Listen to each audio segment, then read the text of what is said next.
I think we're live. Okay. Good morning. This is Neil Frankel with wealthpilgrim.com, and we've got Jake and Allie to discuss their financial plan. Jake, Allie, are you there? We are. Good morning. Good morning. Good morning. Is Griswold still in the area? Is he still around? No. Oh, he's taking it easy. He's not doing the financial planning with us this morning. No. All right. Okay, so what we're going to do, thanks a lot for being part of this process. As you know, just to remind the audience, what we're doing is we've been working together for, I think it's about 6 months, and we're creating a financial plan for you. We've looked at your situation as it is currently, and now what we're going to look at is, given where you already are and given what your plans are, is that the ultimate situation, or do you need to make some changes in order to have a different outcome down the road? Now, does that make sense to you? It does. Okay, good. And so we've run the plan based on you retiring and basically not taking a big chunk of money out of your plan, or out of your assets, but retiring and using the money to create income. And we can talk about other changes later on down the road, but let's take a look at your plan. Okay, can you see this plan up on the screen? We can. Good, okay. Now I just want to mention to the,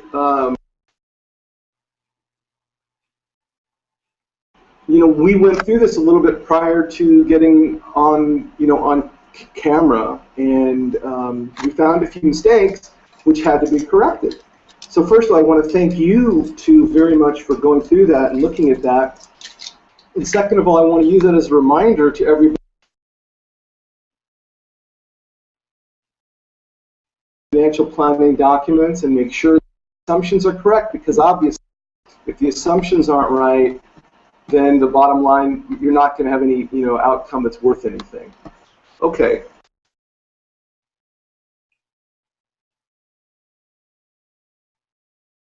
Those things that are most important. So we have Jake at 47 and Allie at 42. And Jake's salary at 97 and Allie's at 55. And you're going to start Social Security at 67, according to our plan. Is that so far so good? That's correct. Awesome. Okay. You've got $374,000 saved up outside of retirement accounts, and you're adding about $37.50 a month. Is that right? That is correct. Okay. And by the way, that's awesome. That's really commendable. So good work there. Tax-free, you've got about $35,000 saved up. In Jake's retirement account, he's got $339. He's putting in $1350. The employer's putting in $117. Allie's got $169, also putting in $1350, and the employer a little bit more stingy. Sorry, they're only putting in $67. Is that about right? That sounds correct. Yes. These are your Roth accounts, and these are your contributions every month. $458, so that equals $5,500 a year. Correct. So, your living expenses might be higher than you think, because these are gross numbers. So we've added in income taxes, retirement account deposits, and other savings. Oh, excuse me, this is the asset account. Excuse me, the $45,000, $43,000 for retirement accounts, debt payments, $4,200. These are annual amounts. So your actual cost right now is about $161,000. But remember, that includes savings. Right. Okay, so that's why the number is high. And obviously, when you retire, you don't necessarily have to keep saving at that level. So that's going to be a huge component of your plan. Okay, and the only debt you have is for the car. Are you going to have to replace the car anytime soon, or what's the plan on the car? It's a year old. Ah, wonderful. Be able to get along with one car, or will you need two? Actually, right now we have 4. Four. All right, so I'm guessing you'll be good for a while with cars if you just like spread out the mileage a little bit. But one of them's a classic. It's sort of a it's just an asset. Understood. Okay, this is another way to look at your balance sheet, showing your assets, stocks, retirement accounts. And remember, this is for Jake, and this is for Allie. Okay. Right, that's the savings, that's the stocks, retirement account. So your net worth is over $1 million. Does that look good so far? It does. So one time before, I bet when you first got married, you never thought you'd become millionaires. Definitely not. So you've done something right. Good work. Okay, so your net worth. This chart shows that a lot of your net worth is in your retirement account. A good amount is in real estate. Some personal assets. Almost no debt, which is great. A nice chunk in investments. So you're looking very good. These show your assets, and we've already gone through that. How much you're saving, how much the employer is putting in, etc. So you've done a really of saving a lot of money. Let's go down.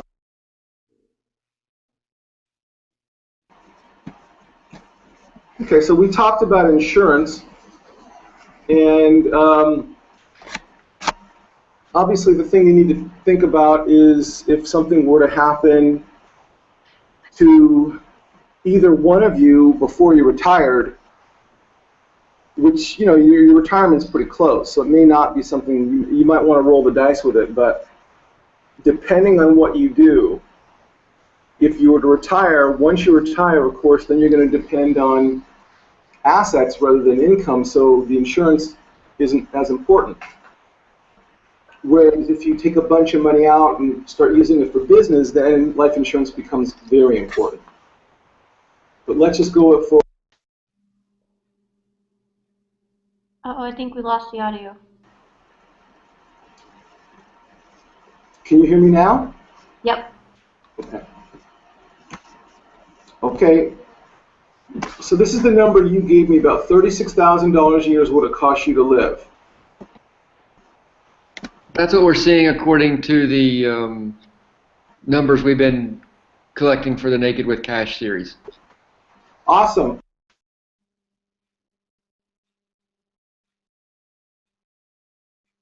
Okay, so now we're going to start getting into. We planned on you guys buying another house in the next few years and putting in an extra $100,000. Correct? That is correct. Okay, so your expenses go way up, and your expenses, even though you retire, your expenses are still quite a bit more than your income for a number of years with this plan. But there's a couple, you'll see in a minute, there's a couple of variables that will make it a little bit less frightening. The bottom line is it's still good.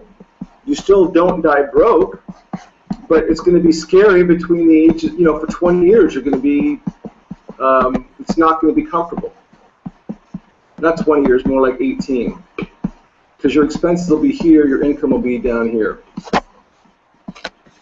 But you have the resources to weather that storm if you want. And here's the blue are your investments. So you see that during this time period where you are not working, you're spending down the resources.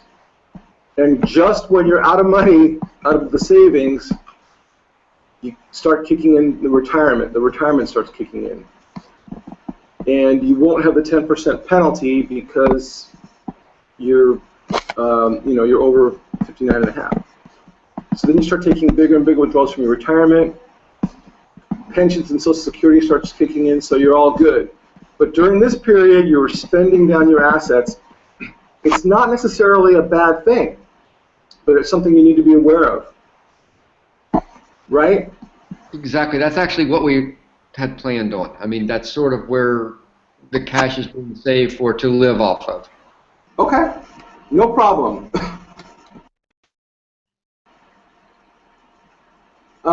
This just shows your expenses. It just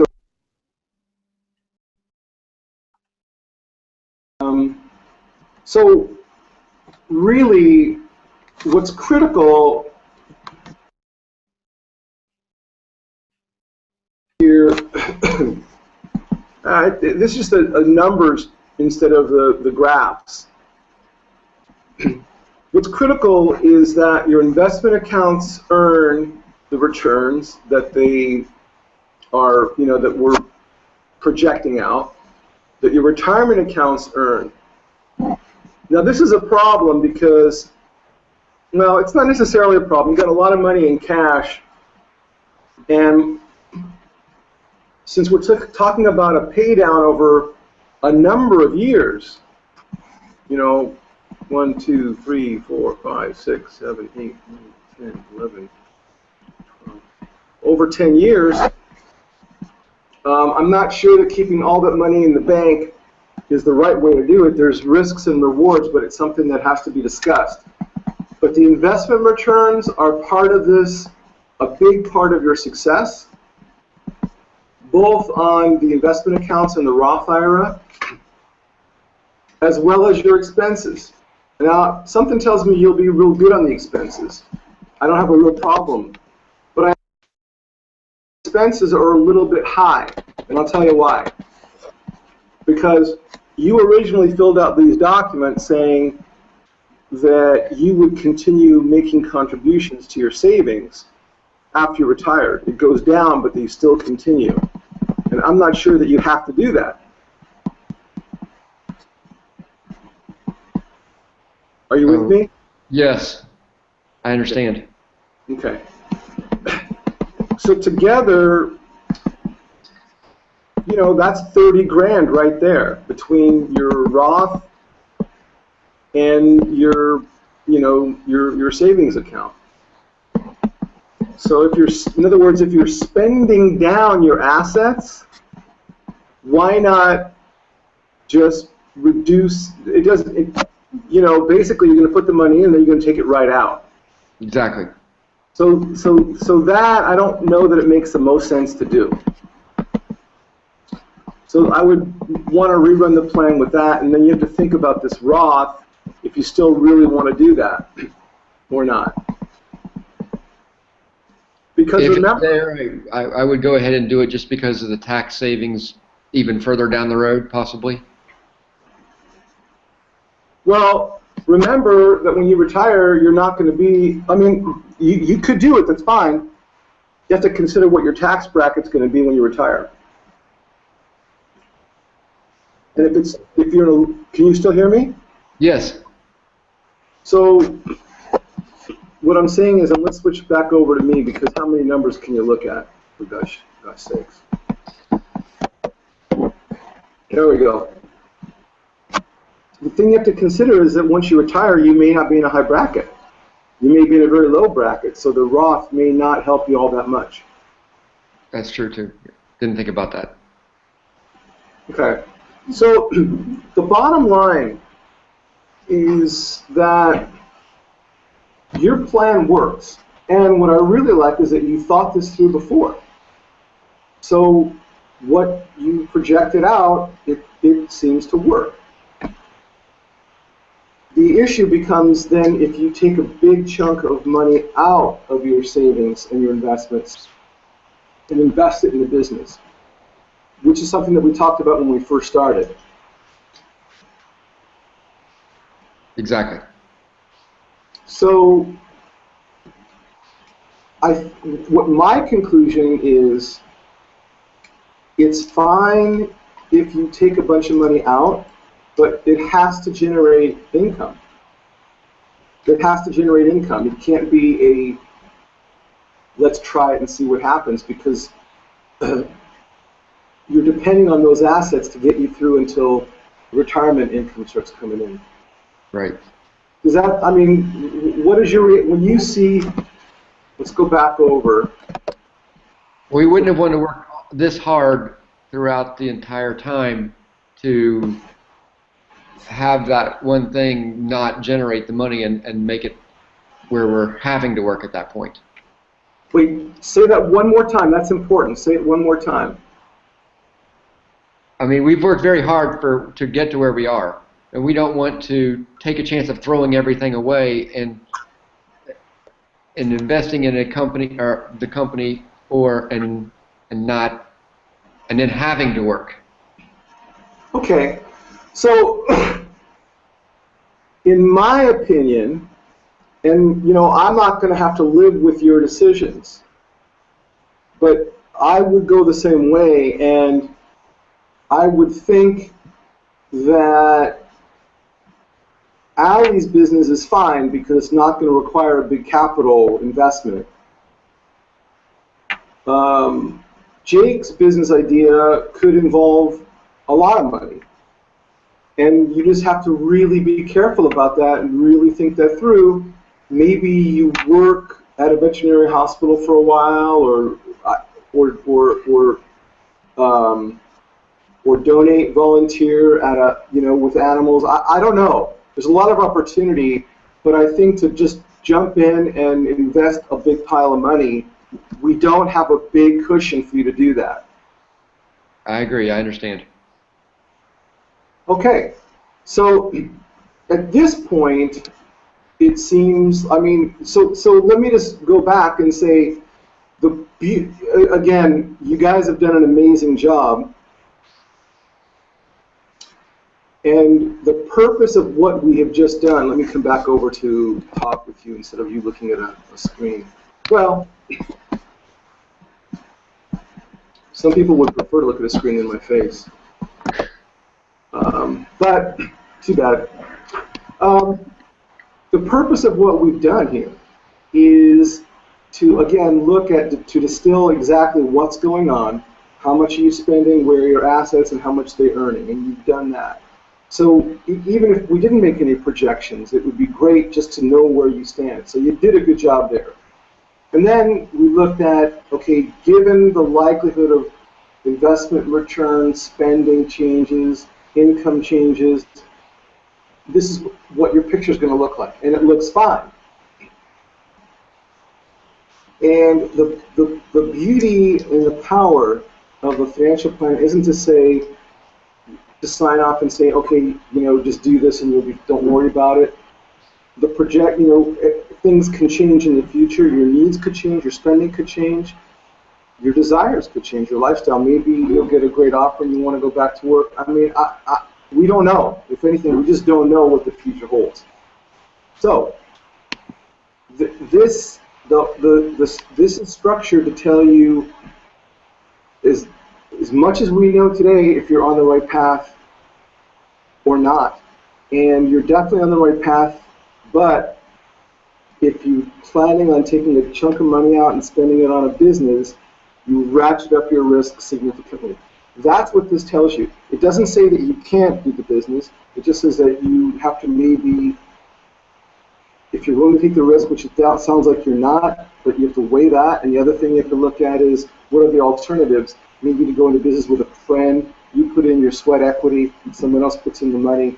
There's all kinds of different things, but this gives you a picture of the consequences of what you've done already, which are great consequences, and also to give you a glimpse into the future of, well, if you do something else, where that takes you in terms of risk. That's exactly what we've got out of it so far. I mean, it's made me really think about the company that want to buy, start, whatever. It's making me look at that very seriously and say, well, that really affects in the long term what we want to do. Yeah, it just adds up the risk. It doesn't necessarily mean you don't do it, but you know, you both are smart people and you look at your priorities. And that those blue graphs or chart or those we need them. I mean, if they're not there, that's a problem. So, all right. So, do you have any questions about this? Not right now. Okay. So what I think we'll do right now, if that's okay, is let's end the session for this week or for this segment, and then what I think we ought to do is maybe you guys go through this plan a little bit more in detail, write down any questions you have, and then the next week we can either deal, or the next installment we'll either talk about, deal with those questions, or we'll go on and see what else we're going to be doing. That sounds great.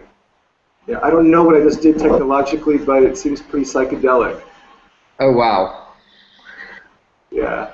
All right, maybe it's a good time to stop. Let's see if I can. There we go. Wow. Yeah, that was pretty cool. All right, that was my 4th of July gift to everybody. The Little fireworks. little fireworks there, right. All right, so why don't you hang on for just a minute? I'll talk to you after we wrap up. But again, I want to thank you for participating. I want to thank Consumers in Commentary for hosting this series, and want to encourage everybody else out there to run your financial plan. You can get some great ideas on how to do that for free on wealthpilgrim.com. And shoot me any questions you have. I'd be happy to see if I can answer. Thanks a lot. We want to thank you, too. Thank you. My pleasure. Okay, hold on after this.